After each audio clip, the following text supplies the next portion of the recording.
Hello दोस्तों, नमस्ते। कैसे हैं आप सब? एक बार फिर से आपका स्वागत है मेरे इस यूट्यूब चैनल में जिसका नाम है होप मत छोड़िए। आज की इस वीडियो में हम टीजीटी और पीजीटी की बात करने वाले हैं, क्योंकि मेरे पास बहुत सारे कमेंट आ रहे हैं कि मैडम आपने कैसे तैयारी की टीजीटी की और हम कैसे तैयारी करें। हम काफ़ी साल से टीजीटी दे रहे हैं लेकिन हमारा हो नहीं रहा है। आप कुछ टिप्स बताइए। दोस्तों, मैं आपको आज टीजीटी और पीजीटी के बारे में कुछ टिप्स देने वाली हूँ, कुछ बातें बताने वाली हूँ। उससे पहले हम बात कर लेते हैं कि दोस्तों, हम साल दर साल एग्ज़ाम देते हैं टीजीटी और पीजीटी का, लेकिन कमी कहाँ रह जाती है? कहाँ कमी रह जाता है कि हमारा सिलेक्शन नहीं हो पाता है। मैं आपको ये नहीं कह रही हूँ कि आप एग्ज़ाम दे रहे हैं हर साल या आप में कमी है या आप मतलब नहीं कर पाएंगे, आप में बुद्धि कम है या क्या। आप में सब कुछ होते हुए भी आप बहुत होशियार हैं, लेकिन आपका सिलेक्शन नहीं हो पा रहा है। उसका कारण क्या है? उसका रीज़न क्या है? इस बात पर भी आपको मंथन करना होगा। इस बात पर भी आपको सोचना होगा, विचारना होगा कि हम इतनी तैयारी करने के बाद भी टीजीटी पीजीटी देते हैं तो सिलेक्शन क्यों नहीं होता? वहाँ जाते जाते हम रुक क्यों जाते हैं? हमारा कुछ ही नंबर से क्यों रुक जाता है? इस तरह के बहुत सारे कमेंट मेरे पास आ रहे हैं टीजीटी में कि हमको समझ में नहीं आ रहा हम कैसे तैयारी करें। दोस्तों, देखिए, तैयारी इस तरह से करनी चाहिए कि आपका सिलेक्शन हो जाए। अगर आप तैयारी खूब एक स्ट्रेटजी बनाकर करेंगे, एक स्ट्रेटजी से तैयारी करेंगे, एक रणनीति आप सही रणनीति आपके पास होगी, तो आप फर्स्ट अटेम्प्ट में भी टीजीटी और पीजीटी निकाल सकते हैं। बहुत ज़्यादा हार्ड नहीं है, लेकिन अगर सही स्ट्रेटजी आपके पास है तो फिर आप अपना सिलेक्शन एक ही साल में ले सकते हैं। लेकिन ऐसा होता नहीं है, क्योंकि हम पढ़ तो रहे हैं लेकिन कमियाँ बहुत सारी छोड़ देते हैं। उसमें कहीं ना कहीं बहुत कमियां हमारे में रह जाती है, हमारी पढ़ाई में कमियां हो जाती हैं, जिससे कि हमारा सिलेक्शन नहीं हो पाता है।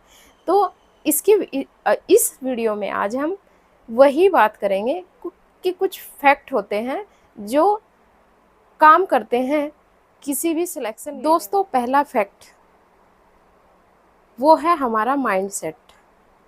हमारी मेंटेलिटी क्या है, हमारी मानसिकता क्या है। क्योंकि कई बार ना हम वैकेंसी देखते ही, उनका वैकेंसी ऑफ नंबर देखते ही हमारे मन में आ जाता है कि यार इतनी कम वैकेंसी है, मेरा तो इसमें होने वाला नहीं है। आप पहले से ही अपना एक माइंडसेट बना लेते हैं, आपके मन में निगेटिविटी पहले से ही आ जाती है जो पद हैं उनको देखते हुए। आपका माइंडसेट ऐसा होना चाहिए, आपकी मानसिकता बहुत मजबूत होनी चाहिए। अगर एक ही सीट आ रही है टीजीटी में पीजीटी में, तो आपको केवल ये सोचना है कि ये सीट केवल मेरे लिए है। क्यों नहीं होगा? ज़रूर होगा। ये सीट मेरे लिए है और मैं इस सीट पर सिलेक्शन लूँगा।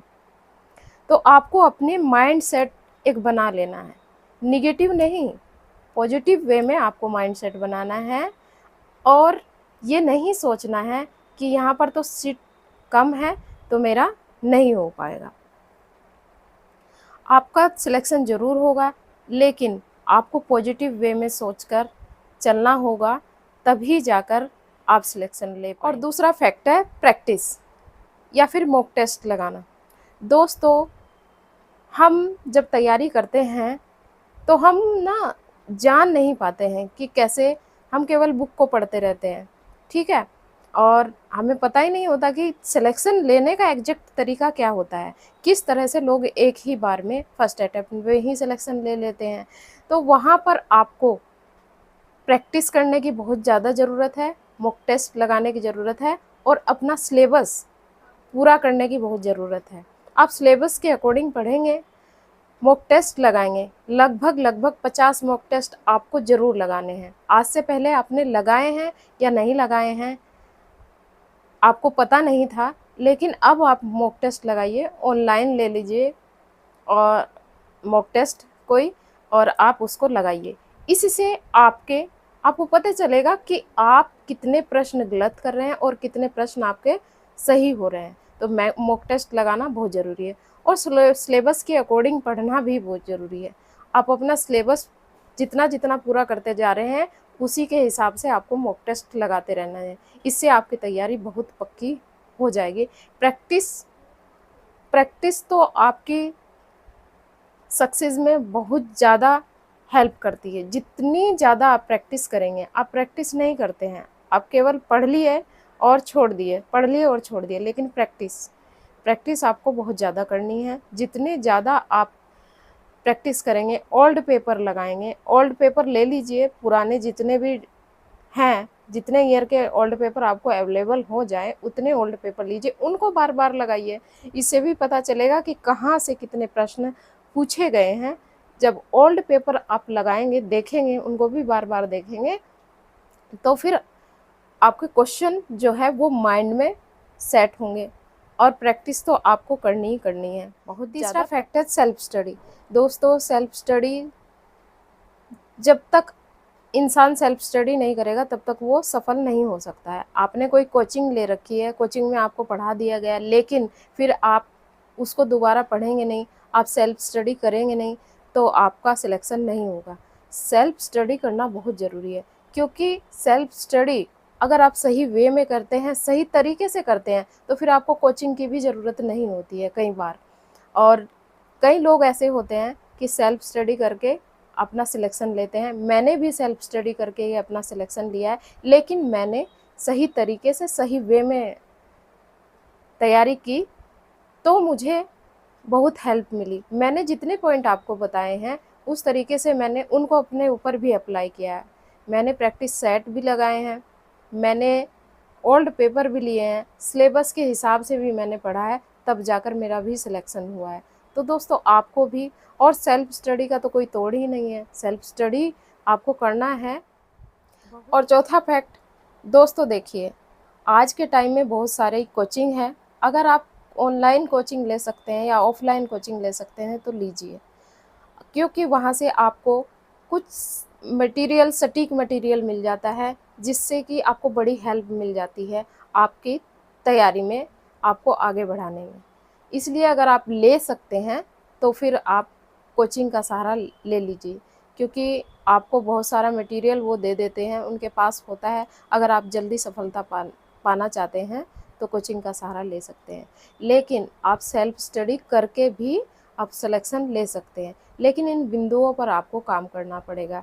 सबसे पहले माइंडसेट आपको तैयार करना होगा पॉजिटिव वे में।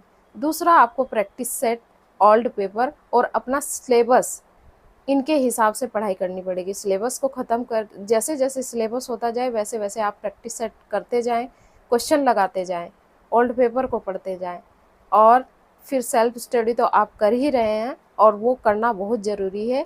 एक सही तरीके से सेल्फ स्टडी होना बहुत ज़रूरी है। तो इस तरह से आप जब पढ़ाई करेंगे अपनी, तो आपका सिलेक्शन फर्स्ट अटेम्प्ट में ही हो जाएगा, पक्का हो जाएगा। लेकिन आप सही तरीके से तैयारी करिए, तब जाकर आपको सिलेक्शन मिलेगा। दोस्तों, ये वीडियो आपको कैसे लगी मुझे कमेंट करके ज़रूर बताना। चैनल पर नए हैं तो चैनल को सब्सक्राइब करना। तो मिलते